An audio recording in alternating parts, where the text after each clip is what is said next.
What is segregation? How do you measure it? How is it different from diversity or racial demographics? Where can I find data on racial segregation, demographics, and diversity? How can I tell whether my community is becoming more segregated or integrated? My name is Stephen Menendian with the Othering and Belonging Institute at UC Berkeley, and this video will answer those questions and more. This is a technical guide to the Institute's powerful new racial segregation interactive mapping tool, Mapping Race in America. With our map, you can find figures on racial composition, diversity, or the level of segregation from neighborhoods to cities anywhere in the United States from 1980 through 2020. Additional features include digitized government redlining maps and spotlight stories on cities that are unusually segregated or integrated. Our mapping tool is part of the Roots of Structural Racism project, which is on our website at belonging.berkeley.edu. To begin using this map, click How do I use this map? This will prompt you to enter an address or city name into the left-hand menu. Try entering your home address, the address where you grew up, or an area where you work.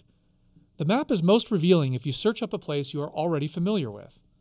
After typing an address or place name, click Enter, and the map will automatically zoom into the census tract with that location, displaying the results for the year 2020. To demonstrate, let's look at the neighborhood that surrounds our offices on the south side of UC Berkeley's campus. As you can see, the map shows that our office building is located in a blue integrated census tract, while the tracts to the east and north are highly segregated. The tracts west, south, and north have low to medium levels of segregation. From here, click any of the tracts and observe the racial composition on the left-hand navigation bar.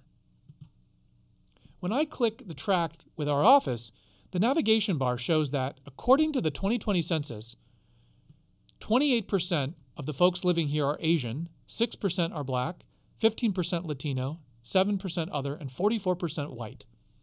Our map can likewise display the racial composition for any place in the United States. From here, you can move backward in time to see how a place has changed, or you can zoom out to a larger geography. Let's demonstrate.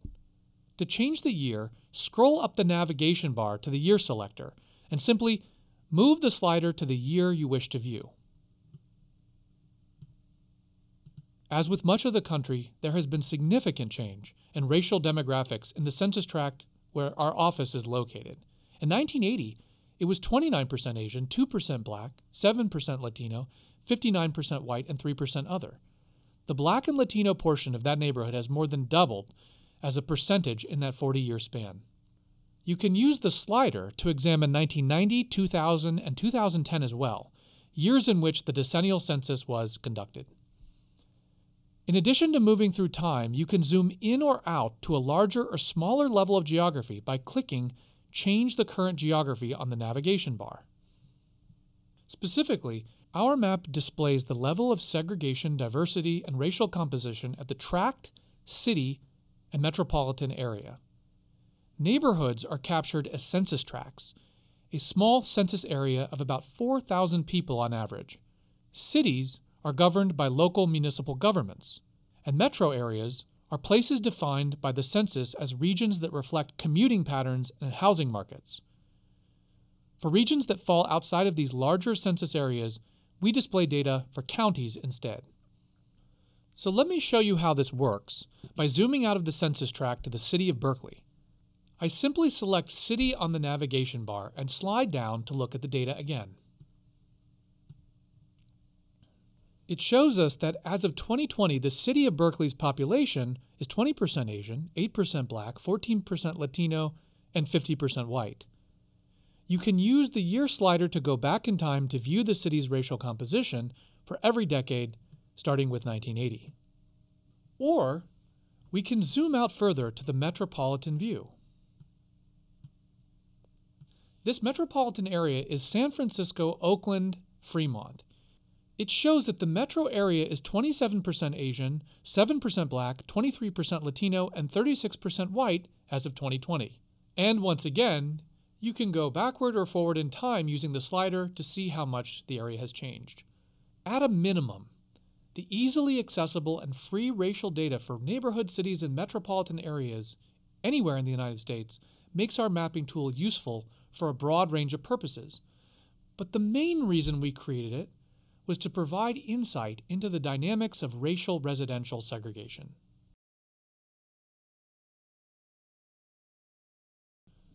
We define racial residential segregation in 3 simple steps. Segregation is the separation of different social groups from each other. Racial segregation is the separation of people on the basis of race. Racial residential segregation is the separation of people on the basis of race in terms of residence, instead of, say, employment or education. Our map contains many different measures of segregation, so it is important to know what they mean. Before doing that, let me explain that we also created our own measure so that the mapping results would be intuitive and easily comprehensible for non-experts.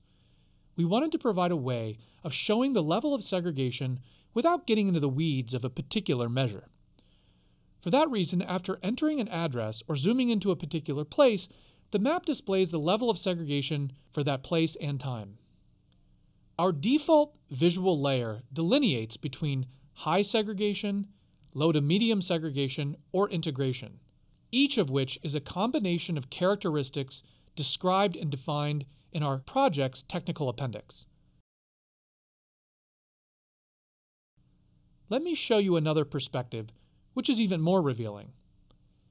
Using the navigation bar, select Measures of Segregation and then click Overview and Segregation Detailed. This is our default layer, but with one additional delineation. From this view, all tracts are now categorized into 4 categories, not 3. Each of the previously highly segregated neighborhoods are now separated into either high white segregation or high people of color segregation. The details for how this division is made are described in our appendix, but simply put, this view helps us see the difference between neighborhoods that have high levels of segregation but are predominantly white and those that are highly segregated but are predominantly neighborhoods of color. The analysis in our main report depends upon these designations more than the default layer of the map, but we felt it was less intuitive for ordinary users. If we zoom out slightly from the view of campus, we can see how important this distinction becomes. The highly segregated tracts east and west of our offices now change from merely highly segregated to predominantly white segregated neighborhoods, whereas many of the tracts to the southwest of our office are segregated communities of color. If you zoom out further, the differences become even more pronounced. Certain communities are primarily white and segregated, while others are segregated communities of color. Being able to distinguish between them is quite important. Now that we've reviewed how to use the mapping tool's basic functions, let me show you the remaining features and capabilities. Our mapping tool is able to display the results for many different measures of segregation. Thus, if you don't want to use our default measure, we encourage you to select a more commonly used measure instead. I will now review each of those. The Dissimilarity Index is probably the most widely used measure of racial residential segregation. This index measures the evenness of racial distributions, and the specific score indicates the percentage of people of one race who would have to move to a different race neighborhood to create perfect integration. To view Dissimilarity Index scores, use the navigation bar to select measures of segregation and then 2 race measures. From there, you can select any of the 4 dissimilarity measures we feature. You can use our map to display values for Black-White dissimilarity, Asian-White dissimilarity, Black-Hispanic dissimilarity, and Hispanic-White dissimilarity. Scrolling back down the navigation bar will display the actual index values, percentile, and racial composition for a selected geography. Let's look at Black-White dissimilarity in the San Francisco-Oakland-Fremont metro area. We can see that the area has a score of 0.586 in 2020, or 84th percentile nationally. This means that Black people are highly segregated from white people and vice versa in our region, such that about 59% of black people would have to move to a white neighborhood, or 59% of white people would have to move to a black neighborhood, or some combination to create perfect integration. One quick thing to note, on our map, and more generally, the dissimilarity index can only be calculated at a larger geography, like the city or metro area, but not at the tract level. And as a reminder, you can use our slider to go backward or forward in time to see how the level of dissimilarity changes.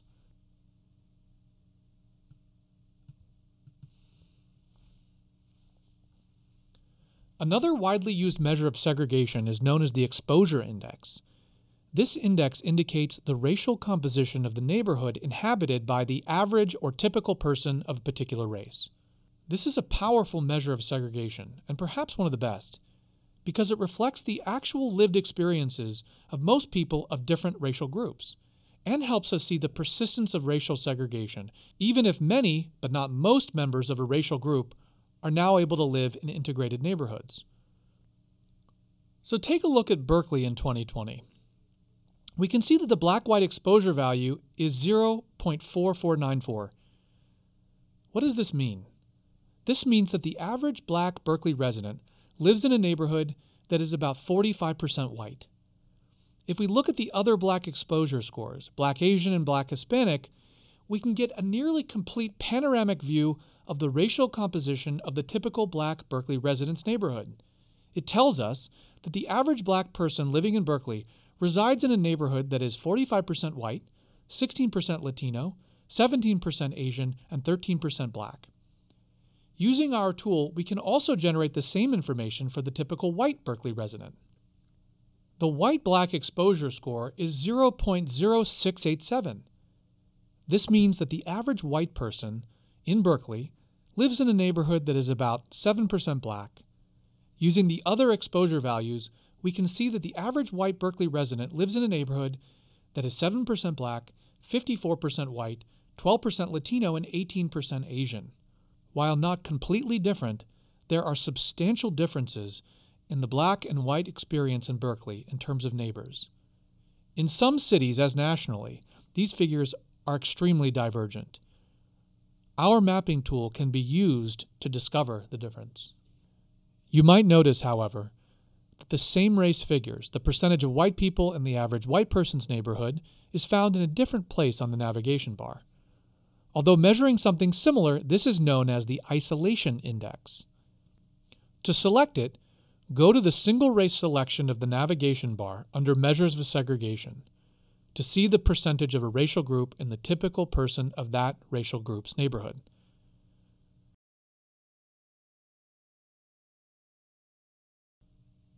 Our mapping tool generates values for most combinations of exposure and each isolation score. Thus, the exposure and isolation indices can be very useful when trying to understand the experience of a particular racial group, rather than creating a holistic or aggregate score for a place. But as with the dissimilarity index, we can only provide exposure and isolation scores at a larger geography, such as a city or metro area. The newest measure we rely upon in our project and in this map is called the Divergence Index. You can find the formula and other details about this in our technical appendix, but the basic idea is that it compares the racial composition of a smaller geography, such as a census tract, to that of a larger geography, such as a county or metro area. So, for example, if a census tract is 80% white, but the surrounding community or metropolitan area is only 40% white, then that tract is likely to show up as more segregated, not just whiter, under this measure. Conversely, if a tract is 50% black, but the county or metro area is only 6% black, then the divergence index will also pick this up as highly segregated. Unlike more traditional measures, the divergence index captures and compares the proportions of all racial groups simultaneously. To view the actual divergence scores, select Measures of Segregation on the navigation bar, and then select Multi-Race and click Divergence. When I click the tract with our office, we can see that the divergence index value for that tract is 0.0322, a very low divergence score at the 23rd percentile. This means that this tract is in the 23rd percentile for divergence scores in the entire country. In other words, more than 3/4 of census tracts are more segregated than this one.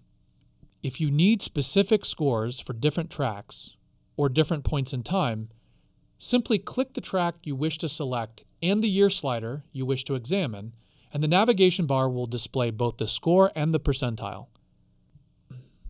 You might have noticed, however, that the navigation bar provides two additional divergence measures, within divergence and between divergence. The capacity to distinguish between these two forms of segregation is one of the great assets of the Divergence Index. Within divergence is basically the level of neighborhood segregation within a city or region. It refers to segregation between, for example, Oakland's Montclair district and the Laurel district.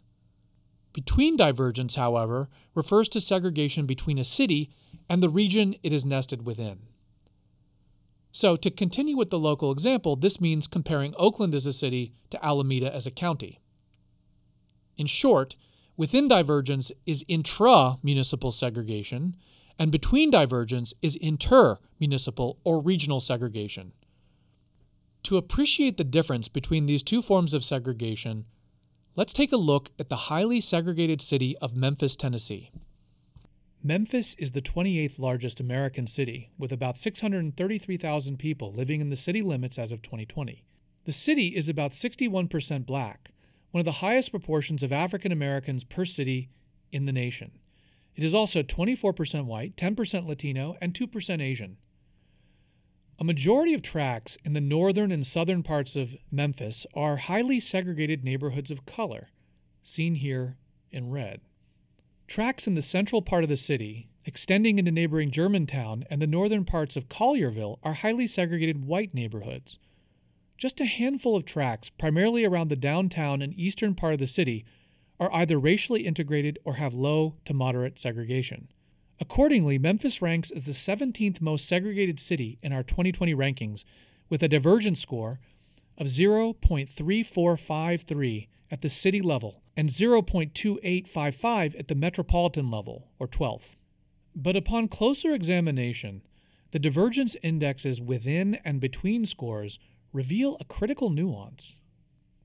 In the Memphis region, most of the segregation occurs within the city of Memphis, that is, between neighborhoods within the city limits, rather than between the city and its surrounding regions or suburbs. Thus, Memphis has a very low between divergence score, but a relatively high within divergence score. This is a sharp contrast to a place like Ferguson, Missouri, where much of the segregation is between Ferguson and the surrounding cities. Ferguson, which is 70% black as of 2020, does not show up as segregated using the within divergence measure, but it is highly segregated in terms of between divergence at the 96th percentile. In other words, Ferguson is mostly segregated from the surrounding cities, including St. Louis, Clayton, Jennings, and Berkeley, whereas Memphis is mostly segregated internally. Next, let's talk about the entropy score and how diversity fits into all of this. Like the Divergence Index, this measure can be selected under multi-race measures because it produces a value that accounts for multiple racial groups at the same time. As recounted in our technical appendix, the entropy score is widely used, but it is not actually a measure of segregation. Rather, it is a measure of diversity. This score measures the actual level of diversity against a mathematically theoretical maximum for a prescribed number of racial groups. The higher the entropy score, the more diverse a place is. Let's take another look at the tract that our office sits within in Berkeley. It has a very high entropy score of 1.3641, as reflected by its 94th percentile national ranking, making it one of the most diverse tracts in the country. Like the Divergence Index, this measure can be calculated at the city and metropolitan levels. Thus, Berkeley has an entropy score at the 96th percentile of diversity, and San Francisco, Oakland, Fremont Metropolitan Statistical Area has an entropy score at the 99th percentile, making it one of the most diverse places in the entire country. Diversity is an important feature of many communities. The entropy score does a good job telling us about that. It is possible, however, for some communities to be both diverse and segregated. Oakland, California, for example, south of Berkeley, is both diverse and segregated. Oakland's entropy score is in the 99th percentile, and its divergence score is also in the 90th percentile. We have found that the greater diversity, the more potential there is for segregation. Diversity does not necessarily entail segregation, but it makes it more likely. Thus, researchers should examine diversity in addition to segregation. Our mapping tool makes that easy. Finally, our mapping tool also contains a useful but somewhat obscure measure of segregation called the location quotient. This simple measure, found under the single race selection of the measures of the navigation bar, indicates the over- or under-representation of a particular group in a tract relative to that group's share in the larger city or region. To summarize, our mapping tool allows users to select among several different measures of segregation: the Divergence Index, the Dissimilarity Index, the Exposure and Isolation Indices, and the Location Quotient. You can also select a measure of diversity, the Entropy Score. Each of these measures examines a different facet of either diversity or segregation and should be used for different purposes and contexts. We provide them all for you, so you needn't calculate them on your own, and you can find the values and scores on the navigation bar of our mapping tool. By providing values for each of these measures of segregation free of charge and over time and at different levels of geography, we believe this is the most sophisticated segregation mapping tool ever created. Launched as part of our Roots of Structural Racism segregation project, it does have a few additional features worth mentioning. You may have noticed that we have grafted onto the map a few stories of segregation. Indicated by the green books, we tell unique stories about 9 different places in the country and their particular histories of segregation and race. These vignettes can be selected by clicking a storybook on the map itself. In addition, many of the cities and regions on our map also contain links to the Local Histories of Segregation page on our project website. Finally, we wanted users to be able to see the federal government's redlining maps as created by the Homeowners Loan Corporation's Model City Survey. Since these maps have been compiled and digitized elsewhere, we created an overlay. Click Show HOLC Boundaries on the navigation bar. Shown here are the HOLC grades A, B, C, and D for Oakland. Zooming back into Berkeley, we can see that the neighborhoods surrounding our office tract were designated as grade C, one of the lower grades by the HOLC. Some of the tracts west of our office, however, were graded D by the HOLC, including those that run along University Avenue here in central Berkeley. I'd like to thank you for watching this video and taking the time to learn more about our mapping tool. I sincerely hope that this is of use to you and your community. If you have any questions or if you encounter any technical problems, please email us at belonging@berkeley.edu. Thank you so much.